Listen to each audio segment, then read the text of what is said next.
feeling, right? When you're scrolling late at night and something just feels off. Like the whole digital world, which used to feel so alive and chaotic, has just become weirdly, unnervingly quiet. You see it everywhere, especially in the comments. You're looking for a real conversation, some kind of human connection, and instead you get this. Just a wall of the same generic phrase over and over again. An endless chorus of echoes. It just feels hollow, doesn't it? It's this really strange, isolating feeling.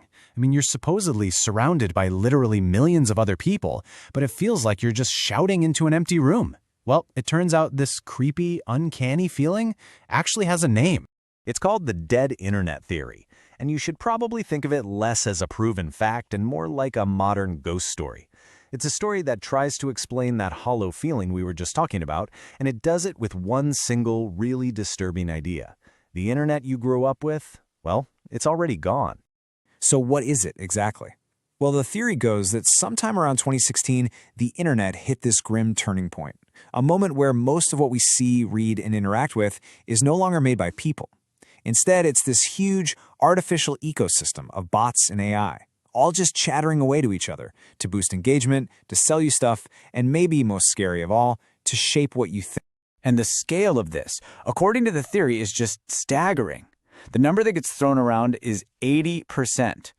Think about that for a second. The theory claims that for every 5 users you see online, only 1 is a real person. The other 4, they're basically ghosts in the machine. I know, it sounds like something out of a sci-fi movie. But the people who believe this theory say the clues are absolutely everywhere, just hiding right in front of us. And once you start looking for them, you start to see these little echoes in the machine all over the place. So Exhibit A is what people have started calling slop. This is that endless stream of low-quality, super weird AI-generated stuff. And you know exactly what I'm talking about. Those waxy-looking AI images of Jesus made out of shrimp that pop up on Facebook, the 5-minute craft videos that make absolutely no sense, those bizarre food compilations. It's content that exists for one reason and one reason only, to grab your eyeball for a split second. There's no human soul or creativity behind it at all. And then there's this kind of total disconnect. This is Exhibit B. You'll see a tweet about something really serious like global politics, and deep in the replies you'll find a comment like this. It's a complete non sequitur. It has nothing to do with anything. It's the digital version of a mannequin suddenly speaking. A dead giveaway that a script is running, not a person thinking. Let's just break down the difference, because it's so stark. A human comment is specific. It points to a detail. It asks a real question. It shows a genuine emotion.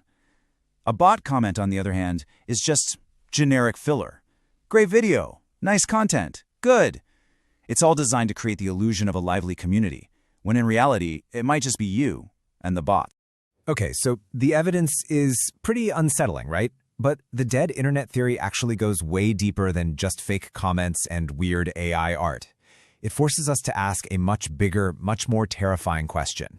If the internet is our main window to the world, what happens when that window is a fake? The logic here is a pretty chilling step-by-step. So step 1, for a lot of us, the internet is our primary way of seeing reality. It's how we learn things, how we form opinions, how we see what everyone else is thinking. Step 2, we now know that window is being filled up with artificial, machine-made stuff, which leads to the huge third step. If our main view of the world is a fabrication, how much of our own worldview is being shaped not by other people, but by algorithms? And that right there is the existential gut punch of this whole theory. The internet was supposed to be a mirror reflecting all of humanity back at us. But what if it's become a funhouse mirror? One that distorts our sense of what's popular, what's normal, what people actually believe. If all the proof you see online is manufactured, how can you ever really trust your own judgment? All of this leads to one final, truly unsettling place. Because the theory doesn't just stop at making you question the world out there. Eventually, it turns that question right back on us. And this is the haunting thought the theory leaves you with.